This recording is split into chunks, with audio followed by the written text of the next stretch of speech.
A wealthy Nigerian politician, his wife and a corrupt doctor are behind bars tonight after being found guilty of a shocking and elaborate organ harvesting plot. Ike Ekweremadu and his wife Beatrice trafficked a vulnerable street trader from Lagos to London with a promise of money. They wanted to take one of his kidneys to transplant into their sick daughter. When medics at London's Royal Free Hospital rejected him, the plot began to unravel. Police praised the victim's bravery today in coming forward to help secure the convictions. All three defendants are facing a maximum life sentence under modern slavery laws. Ellie Pitt has more. When this 21-year-old man walked into a Surrey police station last year, crying and in distress, it was the start of an investigation into an alleged plot to harvest his organ.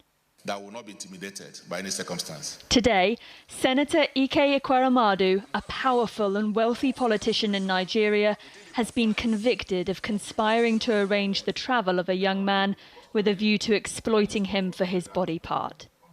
Found guilty of the same charge this morning was the senator's wife, Beatrice, and a medical middleman they used, Dr. Abina Abeta. This is the first conviction of its kind in the UK. We could not have achieved this without the courage of one person, our victim survivor. I want to commend him for his bravery in speaking out. The Old Bailey heard how the victim, a street trader from Lagos, was offered £7,000 to come to the UK and promised a new life here.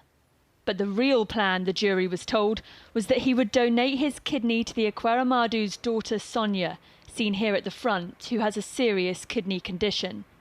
It's not illegal to donate a kidney, but it becomes criminal if there is a reward of money. They were pictured together before the proposed operation. He can't be identified for legal reasons. Today, Sonia Ekweremadu cried in court as she was cleared by the jury. The alleged plan hit problems when the Ekweremadus took the 21-year-old to start the transplant process. The court heard how the victim came to this London hospital and that he didn't understand why he'd been brought to the UK until he met a doctor here. That doctor said the young man was not an appropriate donor because he hadn't had any advice about the risks of surgery and didn't have the funds he'd need for lifelong care. So the operation was refused. The jury was told the Ekweremadus then continued the search for a donor, and this was when the victim was able to escape. Today, his lawyer in Nigeria explained how his client's life has been changed forever. Certainly, with these things, he can't go back to who he used to be. He can't come to Nigeria freely, obviously. He cannot walk the streets of Nigeria. The cheerful part of it is that he's excited that he was able to stand up for himself.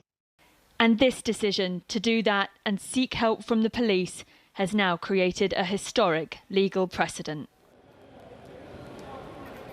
And that's because this is the first case where a conviction has been secured using the organ harvesting element of the Modern Slavery Act, a relatively new piece of legislation brought in 2015. But prosecutors have been criticised for the lack of convictions they've secured under it. Ike Ekweremadu, Beatrice Ekweremadu and Obina